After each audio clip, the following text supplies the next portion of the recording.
Hati-hati di bulan Ramadan, banyak rumah makan hantu. Jangan sampai tertipu bias tidak terjerumus. Kalau mau tahu tonton sampai selesai. Makanya nanti kalau kita lihat di bulan suci Ramadan, ada rumah makan hantu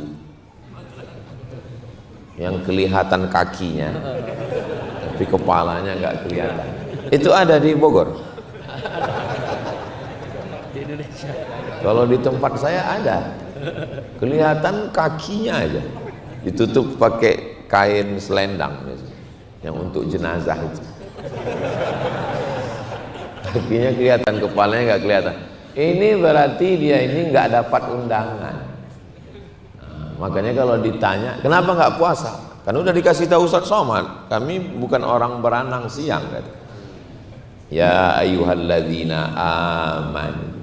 Maka sebelum Ramadan itu kembalikan iman. Mungkin imannya lepas. Hah? Masa ada orang imannya bisa lepas Pak Ustadz? Ya, yang ngomong bukan saya. La yazni zani hina yazni wa huwa mu'min. Orang tidak akan berzina kalau ada imannya. Wa la yasriqus sariqu hina yasriqu wa huwa mu'min. Orang tidak akan nyolong, tidak akan mencuri, tidak ada korupsi kalau ada imannya. Wa la yashrabus syaribu hina yashrabu wa huwa mu'min. Orang tidak akan minum khamar, enggak akan pakai narkoba kalau ada imannya. Yang meriwayatkan hadis ini sahabat Nabi namanya Abdullah bin Abbas. Abdullah bin Abbas itu makamnya di Taif 100 km dari Makkah. Insya Allah panjang umur kita berangkat umroh dan ziarah ke Taif. Ongkos tanggung masing-masing. Yang meriwayatkan hadis ini dari Nabi namanya Abdullah bin Abbas. Yang mendengar hadis ini sahabat Abdullah bin Abbas namanya Ikrimah. Ikrimah yang mendengar hadis ini bertanya, ayun za'ul iman, apakah iman itu bisa keluar lepas dari badan? Abdullah bin Abbas tidak menjawab dengan bahasa lisan, dia menjawab dengan body language, bahasa tubuh. Fashabbaka baina asabi'ihi, dia jalin jari jemari. Summa naza'ahu, mohon maaf, takut cincin copot. Summa naza'ahu, lalu kemudian dia tarik, dia lepaskan. Hakadha yunza'ul iman. Beginilah iman lepas dari badan. Lepas. Ketika orang berzina, imannya lepas. Ketika orang korupsi, imannya lepas. Ketika orang minum khamar, sabu-sabu, narkoba, lem kambing, pil anjing gila, imannya lepas. Hina taba, ketika dia bertaubat, ada imannya kembali. Ketika sedang berzina, imannya lepas, dan sebelum iman kembali, malaikat maut datang. Berinisial Anu, usia 71 tahun, mati di lokalisasi setelah menenggak pil obat kuat. Kap 70 dikasih minyak pesawat, meledak, pecah pembuluh darah, mati dalam keadaan iman belum kembali. Rencana mau mabuk, nggak ada uang, sabu-sabu, nggak ada duit, akhirnya ambil kopi campur spiritus, diminum, mati dalam keadaan iman belum masuk ke dalam badan. Makanya habis tahlil la ilaha illallah, la ilaha illallah, kalimatu haqqin alaiha nahya, kami hidup dengan itu, wa alaiha namutu, kami mati dengan itu, wa biha nub'atsu, kami nanti dibangkitkan di padang mahsyar dengan itu, dengan iman. Mudah-mudahan kita sampai anak cucu kita sampai hari kiamat beriman. Ya ayyuhalladzina amanu. Jadi bagaimana pelaku dosa ini mengembalikan imannya Pak Ustadz? Bertaubat. Disebut dengan taubat nasuha. Cara bertaubat, mandi taubat. Makanya di beberapa daerah diadakan acara mandi ke sungai. Kenapa dalam Di Kalimantan ada, di Sumatera ada. Sebelum Ramadan orang mandi ke sungai. Kenapa? Ya zaman dulu nggak ada sumur. Makanya mandinya ke sungai. Orang rumahnya pinggir sungai. Ya mandinya di sungai. Jadi mandi taubat itu mesti ke sungai. Iya bisa di sungai, bisa di laut. Malah bagus di laut. Bukan cuma dosanya hilang, orangnya hilang. Mandi taubat. Mandi taubat itu yang penting basah semua. Kalau dia sedang sakit di ruang ICU gak bisa mandi gimana? Tayamum. Makanya menjenguk orang sakit jangan bawa jeruk. Habis dimakan orang sehat. Saya pernah ke rumah sakit, disediakan seperti koran yang dibuka ada debunya. Nah, bagus. Lupa saya rumah sakitnya apa. Dibuka gitu ada debunya. Bagus sekali. Ini untuk apa? Untuk tayamum. Yang di rumah sakit mau bulan Ramadan kita jenguk, bawakan tanah. Assalamualaikum. Waalaikumsalam. Ini ada saya bawakan tanah. Untuk apa? Untuk menguburkan engkau. Ini untuk tayamum. Karena mereka ini mohon maaf. Kalau dia mimpi basah, kalau dia dalam keadaan junub, nggak bisa mandi gimana? Tayamum. Ada sahabat Nabi musafir. Malam itu maaf dia mimpi. Habis itu bangun pagi mau sholat subuh nggak ada air. Akhirnya dia mutar-mutar di dalam seperti ayam. Selesai itu pulang ke Madinah ketemu sama Nabi. Ya Rasulullah, kami musafir, nggak ada air. Malam itu saya mohon maaf junub. Lalu kemudian mutar-mutar. Kata Nabi bukan begitu caranya. Cukup tayamum saja. Tayamum itu hanya wajah dan tangan. Ditepuk, dipukul debu itu,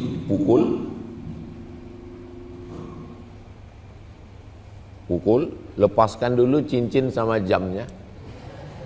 Karena kalau tidak kena tidak sah, sama seperti pukul. Setelah dipukul, ditepuk ke tangan, habis itu dihembus. Debunya yang ini di pangkal wajah. Sekali. Debunya yang ini di pangkal. Sekali. Jadi bukan diambil begini lalu begini kan. Sekali saja, sekali. Tepuk. Debu yang ini di pangkal wajah. Baru kemudian tangan.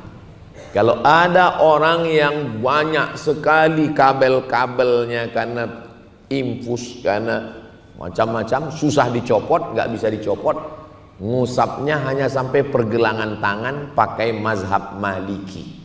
Tayamum mazhab Maliki hanya sampai sini. Pukul.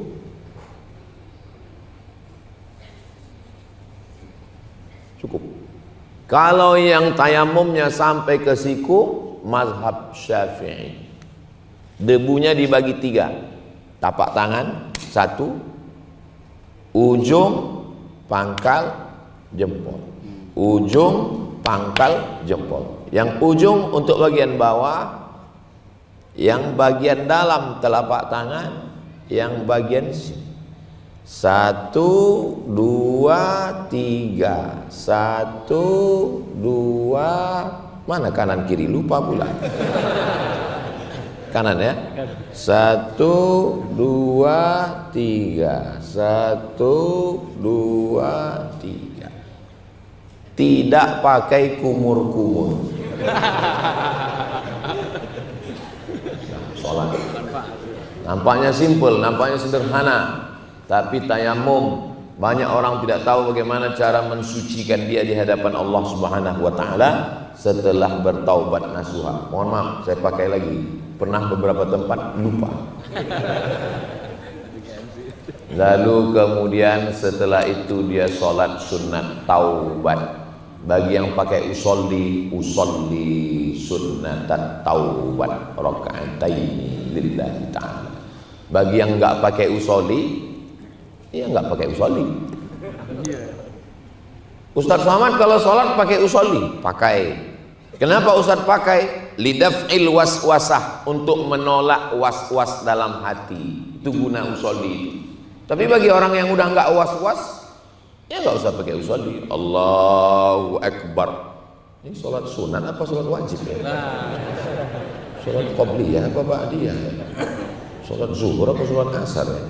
Sholat jamak apa sholat qasar ya? Jadi imam apa jadi makmum ya? Nanya pula ke kawan, sholat apa ya? Kau untuk meninggalkan was-was itu, di dalam musolli itu ada 5. Sholatnya sholat apa? Zuhur. Wajib apa sunat? Wajib. Berapa rakaat? 4. Jadi imam apa jadi makmum? Jadi makmum. Lillahi ta'ala, menghadap kiblat. Usolli fardhu zuhri 4 rakaatin. Adaan atau qadaan? Adaan, makmuman lillahi ta'ala. Allahu Akbar. Usolli bukan niat. Usolli bukan niat. Usolli itu menguatkan niat. Karena niat nggak berbunyi di dalam. Sama dengan cinta. Cinta nggak berbunyi. Tapi bagi yang ragu, dia nanya, Papa sayang nggak sih sama aku? Itu sudah ada rumah, itu sudah ada mobil, itu sudah ada gelang, itu sudah ada cincin, tapi aku nggak percaya. Maka dia katakan usolli.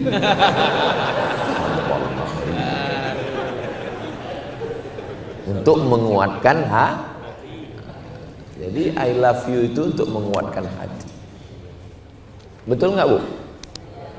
Betul kan mereka? Setelah itu beristighfar. Ma min muslimin yuznibu dzamban, kalau ada orang yang khilaf salah buat dosa, summa yatatahhar, mandi, nggak sanggup mandi wudu, nggak sanggup wudu tayamum, nggak sanggup tayamum, kita tayamumkan. Kamu bisa tayamum? Ku tayamumkan ya. Iya. Nggak bisa ditayamumkan, kita sholatkan. Sholat jenazah. Selesai itu dia beristighfar. Astaghfirullah, astaghfirullah, astaghfirullah, astaghfirullah, astaghfirullah. Yang panjang, astaghfirullahal azim alladzi la ilaha illa huwal hayyul qayyum wa atubu ilaih. Yang paling panjang, Allahumma anta rabbi la ilaha illa anta khalaqtani wa ana abduka wa ana ala ahdika wa wa'dika mastata'tu. A'udzubika min syarri ma sana'tu, abu'u laka bi ni'matika 'alayya wa abu'u bi dzambi faghfir li fa innahu la yaghfiru dzunuba illa anta. Saya enggak bisa bahasa Arab Pak Ustaz, please forgive me. Pakai bahasa Sunda Pak Ustaz? Apa bahasa Sunda?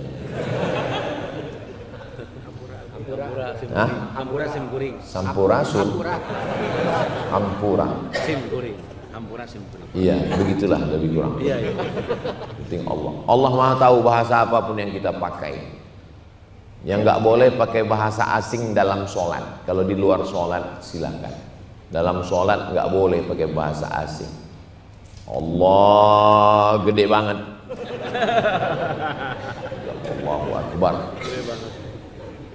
Setelah imannya kembali, masuk dalam golongan yang diundang ya ayyuhalladzina amanu, barulah kita masuk ke bulan Ramadan. Ya ayyuhalladzina amanu, kutiba, dituliskan. Dituliskan maksudnya apa? Raja sudah menuliskan kepada setiap rakyat untuk membayar upeti, karena tertulis. Dituliskan itu maksudnya diwajibkan.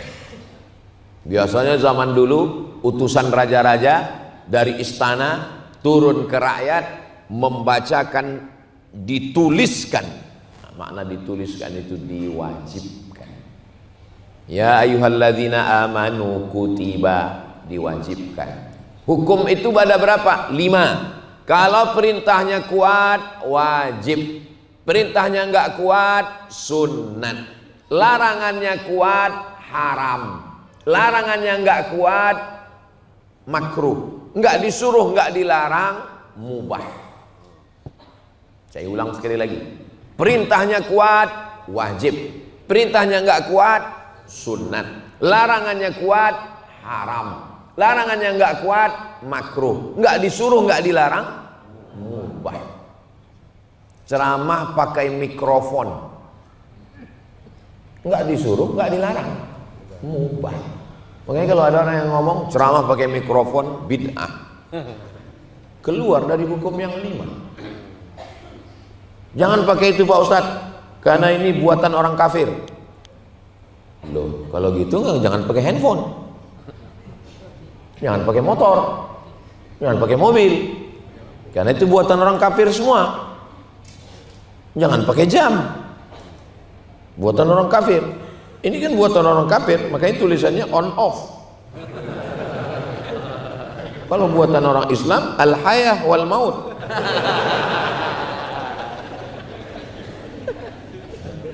Nah, jadi Islam itu agama yang luas. Ini untuk membesarkan suara. Jadi dulu di Masjidil Haram, haram pakai ini, nggak boleh. Ketika ini pertama kali masuk ke Masjidil Haram, nggak boleh, haram. Kebetulan ketua majelis ulama yang mengharamkan itu lagi baca Quran, pakai kacamata. Datang Syekh Muhammad Mutawalli Asy-Sya'rawi, Syekhul Mufassirin, ahli tafsir Al-Azhar Kairo Mesir. Dia ketemu dengan yang mengharamkan itu. Dia bilang, ini memperbesar gambar, ini memperbesar suara. Kenapa yang ini halal, yang ini haram? Ini memperbesar gambar, ini memperbesar suara. Kenapa yang memperbesar gambar halal, memperbesar suara kok haram? Nggak bisa jawab. Itulah masuk mikrofon ke Masjidil Haram. Kitabnya Pak Ustadz, Muzakkirat Syekh Muhammad Mutawalli Asy-Sya'rawi. Kopi juga dulu pertama kali masuk ke Kairo haram. Kenapa? Ya nggak tidur-tidur orang dibuatnya. Haram. Karena kopi asalnya Afrika. Setelah itu masuk ke Yaman. Dari Yaman sampai ke Saudi Arabia. Dari Saudi Arabia masuk ke Mesir. Lalu kemudian, Mesir kan Afrika, betul, tapi kopi datang dari Afrika bagian bawah, dari Djibouti, dari Ethiopia ke Yaman baru naik ke atas. Pertama kali kopi masuk ke Kairo, haram. Lama-lama ternyata enak, halal. Nah, sampai mana tadi ceritanya? Kutiba, diwajibkan. Jadi, jangan merubah hukum. Karena merubah hukum itu menyesakkan nafas jamaah, menyulitkan. Ini bulan Sya'ban, puasanya tidak kuat, di bawah kuat sunat. Makanya ibu-ibu, bapak-bapak ada puasa sunat bulan Sya'ban. Tadi masuk ke masjid, Ustadz Somad sholat apa? Tahiyatul masjid, sunnah, tidak wajib. Habis itu sebelum qomat tadi setelah azan, qabliyah subuh, sunnah. Tapi tetap kita laksanakan. Baik, melaksanakan yang sunnah-sunnah ini baik. Jangan sampai kita tidak melaksanakan sampai masanya kesempatan ada, kita mau tapi umur sudah tidak ada lagi. Itulah makanya sebelum ceramah itu handphone di off kan dulu. Buat gambar pesawat. Lalu kemudian ya ayyuhalladzina amanu kutiba, diwajibkan, difardukan, sehingga siapa yang tidak melaksanakan puasa hukumnya haram. Orang yang menentang, kalau ada dia ngomong apa itu puasa-puasa itu, buat lapar aja, buat capek aja, nggak ada itu puasa-puasa. Orang yang menentang hukum Islam berarti dia murtad. Orang yang murtad, maka khalifah memanggil orang murtad, dikasih waktu 3 hari untuk kembali kepada Islam. Ketahuan dia murtad hari Sabtu, hari apa ini? Hari Ahad, Senin, Selasa, Rabu pagi ditanya sama hakim, gimana? Masih ngejek puasa? Nggak wajib puasa. Mati. Orang yang murtad halal darahnya. Orang yang halal darahnya ditumpahkan ada 3. Yang pertama, an-nafsu bin nafsi, pembunuh. Yang kedua, at-thayyibuz zani, sudah menikah tapi berzina. Yang ketiga, at-tariku lidinihi al-mufariqu lil jamaah, orang yang murtad. Saya menyampaikan hadis Nabi Muhammad sallallahu alaihi wasallam. Itu Ustadz Somad itu orangnya keras, radikal. Saya bukan radikal, ready call. Ready siap, call siap dipanggil oleh siapapun, Majelis Ulama Indonesia, Muhammadiyah, Nahdlatul Ulama, Persis, Perti, Persatuan Tarbiyah Islamiyah, Al-Jam'iyatul Wasliyah. Nah, ini semua adalah dalam rangka wa tawasau bil haq wa tawasau bis sabr. Ya ayyuhalladzina amanu kutiba alaikumus shiyam. Siyam artinya imsak. Siyam itu artinya imsak. Imsak itu artinya menggenggam. Ini imsak. Amsaka yumsiku, imsak, menggenggam. Kenapa disebut menggenggam? Karena pada saat siyam orang itu menggenggam lehernya sehingga tidak ada yang lewat. Apapun tidak lewat di lehernya. Sudah jam 6 kurang 15. Tadi saya mulai ceramah jam berapa tadi saya mulai ya? Lupa pula ngelihat jam tadi. 5 lewat 10 tadi. 5.10. Berarti saya ceramah 25 menit lagi. Tiba alaikumusiyam imsak. Imsak. Jadi nanti kalau ada yang nanya, imsak itu apa ya? Imsak itu sirine, bukan imsak. Imsak itu artinya menggenggam leher, nggak lewat apa-apa. Biasanya kalau sudah jam 6 kurang 15 ini lewat kopi, lewat teh, lewat susu, lewat air, lewat jus. Tapi kalau sudah bulan Ramadan, lehernya imsak, digenggam. Matanya digenggam, nggak melihat apa-apa. Telinganya digenggam, nggak mendengar apa-apa. Mulutnya digenggam, tidak bicara apa-apa. Maka puasa artinya imsakun nafsi, menahan diri anil muftirat, dari semua yang membatalkan puasa. Ustadz Somad kalau ceramah di Sumatera, di Sulawesi, di Papua dengan suara menggelegar ini nggak apa-apa, memang begitu orang di Sumatera. Tapi Ustadz sekarang kan di Bogor. Orang Bogor ini kalau ngomong itu lembut, jangan suara kuat-kuat. Jadi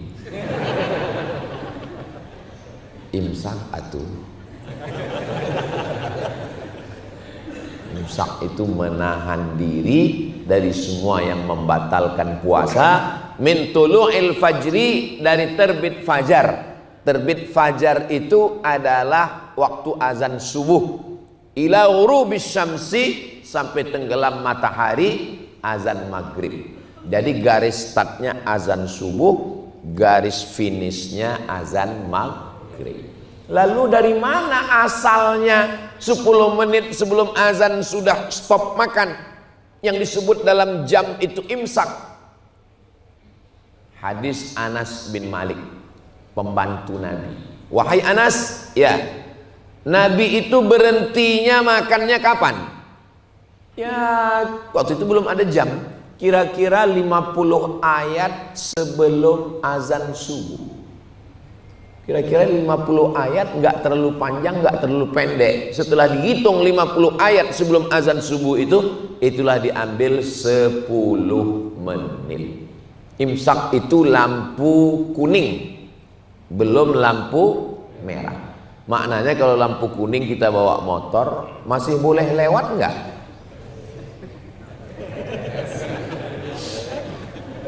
Bagusnya berhenti, bagusnya berhenti. Tapi kalau lagi mepet, jangan. Ini melanggar lalu lintas. Mana tahu nanti kejadian tiba-tiba bangunnya justru pas bunyi sirine itu. terbangun. Wah, gimana ini? Pergi ke dapur, ambil semua makanan itu, masukkan ke blender. Karena kita udah nggak bisa ngunyah lagi kan. Langsung ambil pipet. Nawaitu sauma ghadin an ada'i fardhi syahri Ramadan hadhihi sanati lillahi ta'ala. Artinya masih boleh makan. Sampai kapan?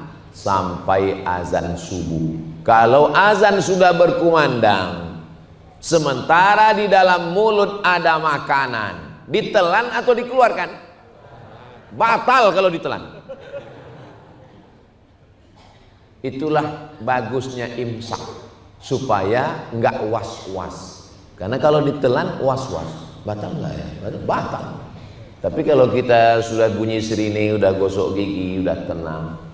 Alhamdulillah Pak Ustadz, saya waktu bunyi sirine itu udah enggak gosok, udah enggak ada lagi makanan apa. Cuman ada asap aja Pak Ustadz.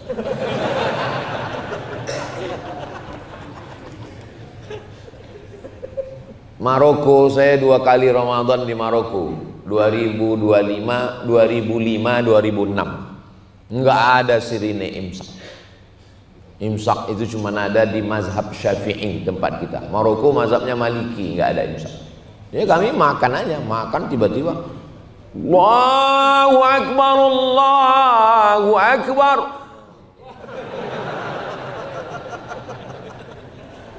Pergi ke wastafel, keluarkan gosok. Tapi ada, maka kelebihan mazhab Syafi'i itu tingkat kehati-hatiannya tinggi. Salah satu kelebihan mazhab Syafi'i, tingkat kehati-hatiannya lebih tinggi. Makanya ada imsak. Maka siapa yang nggak setuju dengan imsak, ya nggak apa-apa kamu nggak setuju, tapi jangan pengaruhi saya untuk mencintai kamu. Saya berpegang kepada imsak sampai hari ini. Kenapa? Karena menghilangkan was-was. Lalu kemudian kita pun semua menjaga selama lebih kurang 13 jam. Saya kebetulan kuliah di Mesir tahun 2002, 98, 99, 2000, 2001, 2002. Nasib saya, memang nasib saya lah ya. Pas lagi di sana musim dingin. Musim dingin Ramadan, sahurnya jam 5, bukanya jam 5. Jadi 12 jam. Pas adik kelas saya sahurnya jam 4, bukanya jam 8. Musim panas, Juli Agustus. Mereka ngeluh, Ustadz, kami lagi musim panas. Ya salah kalian, kenapa lahirnya lambat, saya bilang. Karena ada perputaran yang paling enak itu di Indonesia. Mau musim apapun, makanya di Arab itu li'ila fi Quraisy ila fihim rihlatas syita was-shaib. Syita musim dingin, shaib musim panas. Ada 2 musim lagi. Rabi' musim bunga, kharif musim gugur, dan Ramadan melewati semua musim. Itulah hikmah kenapa Ramadan itu bulannya tidak mengikut Januari, Februari, Maret, April. Karena banyak yang komplain. Kenapa Ramadan itu mesti bulan Ramadan puasa? Kenapa enggak Ramadan itu Januari aja? Kalau Ramadan Januari berarti musim dingin terus. Kalau Ramadan bulan Agustus berarti musim panas terus. Tapi kalau Ramadan bulan Ramadan pakai komariah, maka dia mundur 11 hari. Ada kalanya Ramadan musim dingin, ada kalanya Ramadan musim panas. Dan itu tidak dipahami oleh orang yang tinggal di iklim tropis seperti kita. Makanya saya waktu ditanya teman-teman Arab, berapa musim di tempat kamu? Oh banyak, saya bilang. Ada musim durian, musim rambutan, musim pilkada, saya bilang. Nah, begitulah hikmahnya, supaya semua orang merasakan musim dingin cepat, musim panas panjang, dan itu semua terjadi pada putaran. Wa tilkal ayyam, hari-hari itu nudawiluha, kami putarkan. Hikmah-hikmah yang diberikan Allah Subhanahu wa ta'ala. Dari mulai terbit fajar sampai tenggelam matahari, imsak, menahan. Imsak. Suruh terbit matahari. Hebatnya Masjid Al-Ikhlas ini. Dia 15 menit menjelang waktu berakhir ada pemberitahuan. Imsak. Udah mau habis, udah mau habis. Memang ustadz-ustadz ini perlu diberitahu. Kadang dia kalau udah dapat mic nggak tahu dia berhenti. Ngomong terus ceramah. Pas sudah di ujung-ujung, demikianlah kultum yang singkat ini. Padahal jamaah itu udah nunggu dari tadi kok nggak berhenti-berhenti ini. Ustadz, ya, apa hukumnya kumur-kumur waktu bulan puasa? Ya kumur-kumur nggak apa-apa. Tapi kumur-kumurnya pakai teh manis. Kok mau bertanya atau nyari gara-gara? Kalau nangis Pak Ustadz, ya nangis nggak membatalkan puasa. Tapi habis nangis itu karena terlalu sedih masih makan 2 bungkus. Jadi download saja bukunya gratis PDF. Apa judulnya Pak Ustadz? 33 tanya jawab Ramadan. Tanya jawab puasa. Kok nggak muncul? Rupanya di off kan tadi. Coba cari bukunya tanya jawab puasa UAS. Tanya jawab puasa, nanti langsung di-share ke kawan-kawan.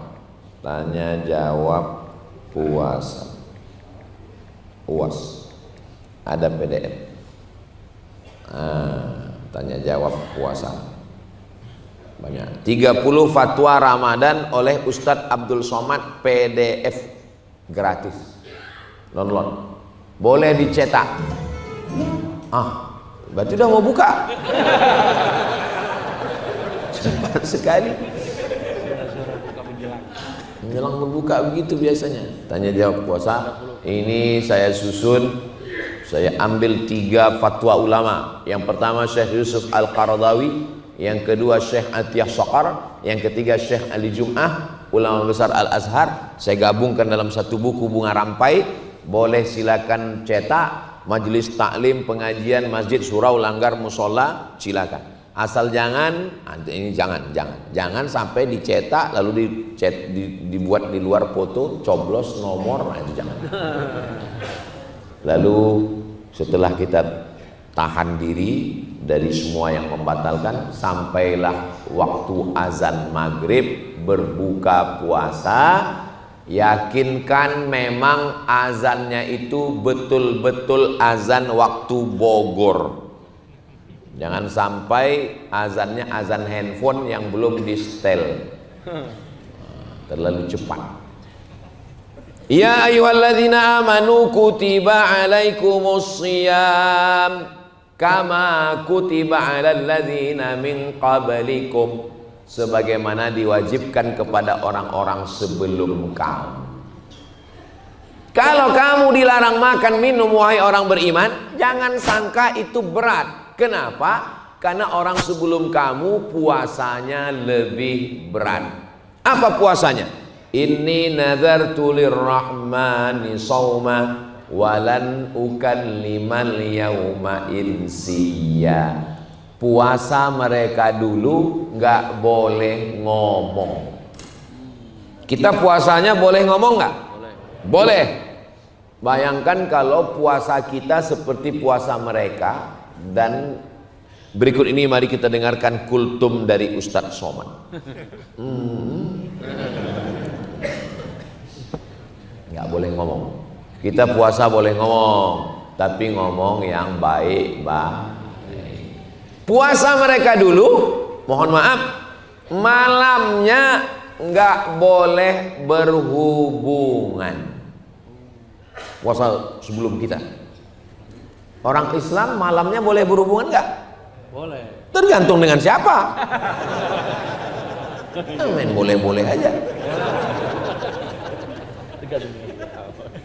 Maka datanglah seorang sahabat mengadu kepada Nabi Muhammad SAW. Ya Rasulullah, saya sudah melakukan perbuatan dosa. Kenapa? Saya berhubungan dengan istri saya. Uhilla lakum lailatas siyamir rafasu ila nisaikum. Dihalalkan bagi kamu pada malam bulan suci Ramadan berhubungan dengan istri kamu. Hunna libasul lakum. Mereka jadi pakaian bagi kamu. Wa antum libasul lahun. Dan kamu jadi pakaian bagi mereka. Itu bingung orang membaca ayat itu. Kok dihalalkan?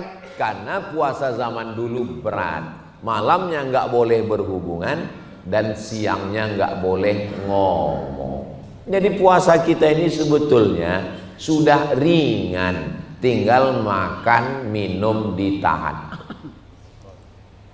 Bapak ibu yang punya ayam, tolong pasang CCTV di kandang ayam. Untuk apa Pak Ustadz? Ayam selama mengeram, ini telur ayam dierami oleh ayam, selama mengeram itu dia tidak makan. Oh, itu kami lihat kemarin makan, berarti ayam zaman sekarang. Zaman sekarang ada ayam yang nggak pernah melihat dunia. Di dalam kandang, kandangnya dalam ruangan, makan, habis itu dia kena makan. Betapa zolimnya manusia. Kalau gitu Ustaz nggak makan ayam? Saya tidak pernah motong ayam karena sampai saya ini orangnya nggak sampai hati. Menyembelih ayam tuh nggak tega saya. Tapi kalau sudah dimasak nggak sampai hati membiarkannya begitu saja.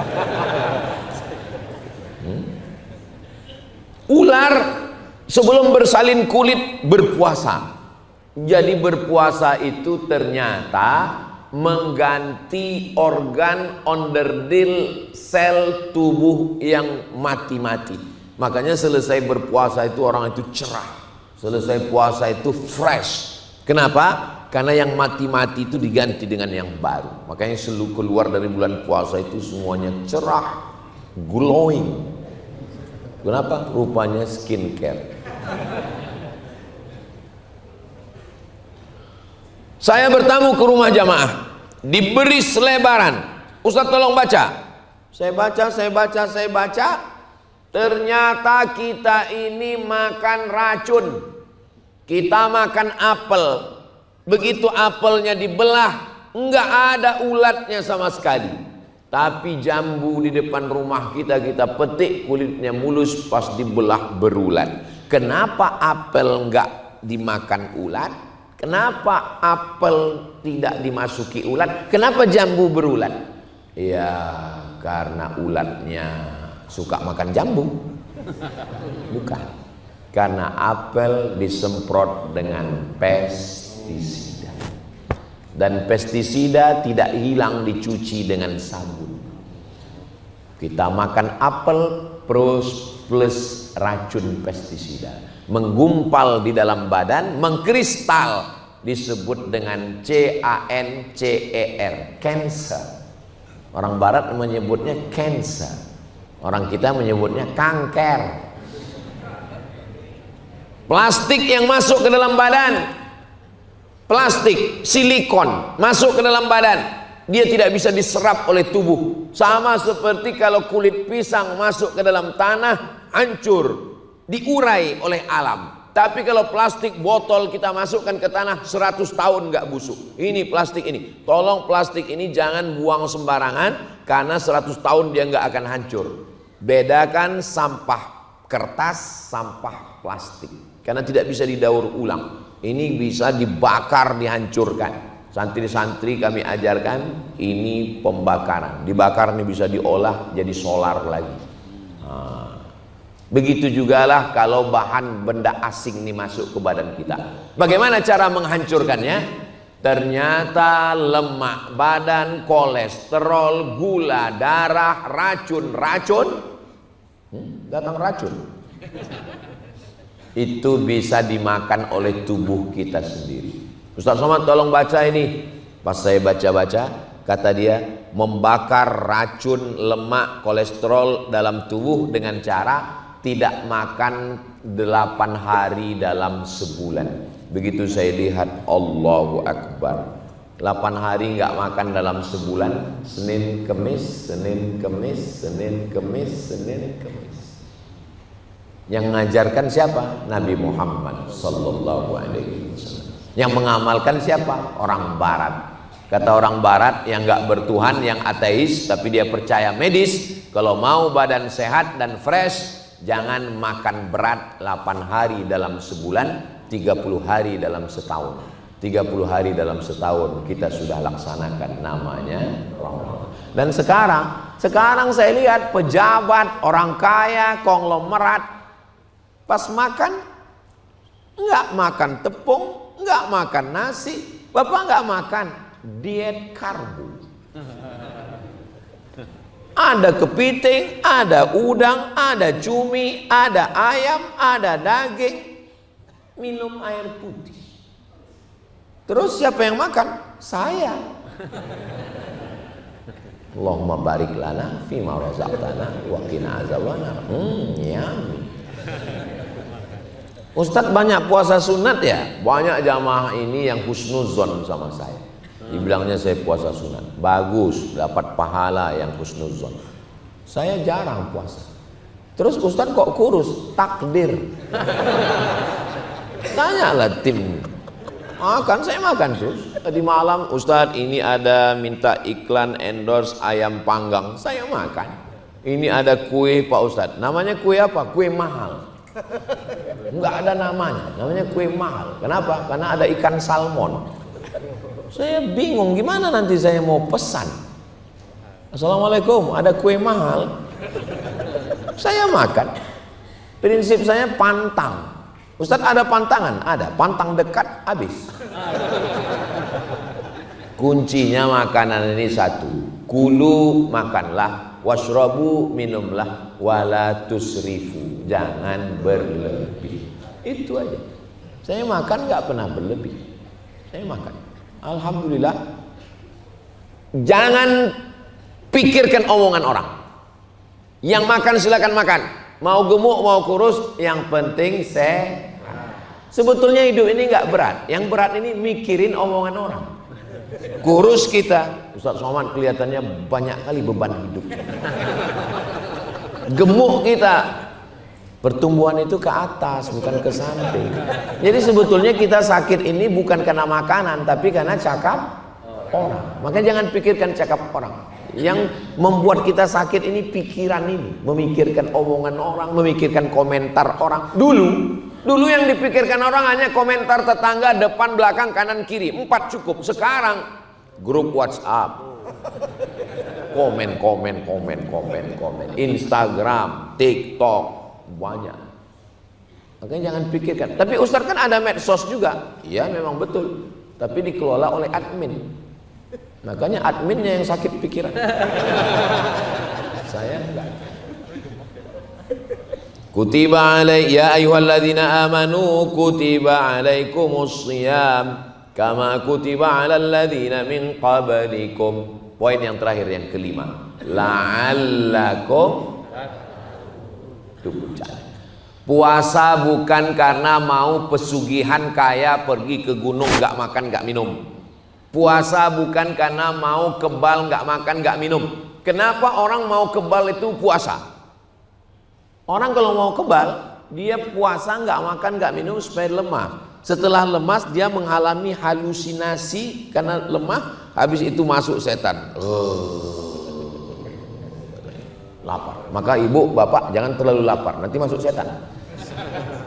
Bapak kan gitu kalau terlambat makan. Mana makan? Gitu. Begitu dikasih makan, terima kasih mama. Itu namanya kerasukan. Kerasukan setan. Tujuan dari puasa, poin yang kelima adalah la'allakum tattaqun. Takut sama Allah. Ibadah dalam Islam ini tujuan ujung-ujungnya ada. Apa tujuan sholat? Inna sholata tanha anil fahsya wal munkar. Apa tujuan haji? Faman faradha fihinnal hajja fala rafatha, jangan jahat seksual, wala fusuqa, jangan nakal non seksual, wala jidala, jangan cakap kasar. Puasa tujuannya la'allakum tattaqun. Orang kalau sedang puasa itu takutnya sama Allah luar biasa. Masuk ke toilet kunci pintu, ambil air, kumur-kumur. Sekali airnya masuk, ngeludahnya 5 kali. Padahal ludah sekali udah selesai. Takut airnya masuk. Air wudhu takut masuk ke leher. Air korupsi.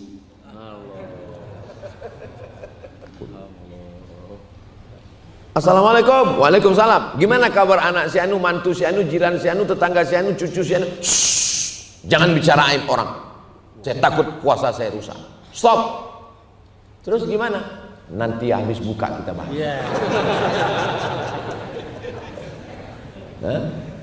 Puasa itu bukan mendidik orang jadi takut sama Allah, membatasi ketakutan hanya waktu dari sahur ke berbuka. Itu bukan puasa. Puasa bukan menumpuk amal. Puasa adalah melatih. Makanya puasanya itu dibawanya nanti puasa 6 hari di bulan Syawal. Senin, Kemis 8 hari. Saya kalau cuma 8 hari sanggup Pak Ustadz. 15 hari saya sanggup. 1, 3, 5, 7, 9, 11, 13, 15, 17, 19, 21, 23, 25, 27, 29. Puasa apa namanya? Puasa Daud. Mau nanya Pak Ustadz? Ya, kalau suami saya bukan puasa Daud, sholat Daud Pak Ustadz. Sehari sholat, sehari enggak. Makanya kalau ngaji itu jangan setengah-setengah. Kalau tidur, tidur aja. Kalau dengar, dengar aja. Itulah Ustadz menjelaskan puasa Daud, sampainya sholat Daud. Enggak, sholatnya Nabi Daud itu sholat malam, tahajud. Sedangkan puasanya sehari puasa, makan sehari, sehari puasa, makan sehari. Kenapa puasa Nabi Daud? Kenapa bukan puasa Nabi Yahya? Kenapa bukan puasa Nabi Isa? Karena Nabi Yahya nggak punya istri, Nabi Isa nggak punya istri, nggak punya anak. Jadi kalau orang nggak punya istri, nggak punya anak, puasa wajar. Kenapa Nabi Daud? Nabi Daud, mohon maaf ya Bu ya. Nabi Daud istrinya 100. 100 istrinya, puasanya 15 hari. Tiba-tiba ada orang Islam yang istrinya 1, nggak pernah puasa sunnah. Bayangkan nanti di akhirat ketemu sama Nabi Daud.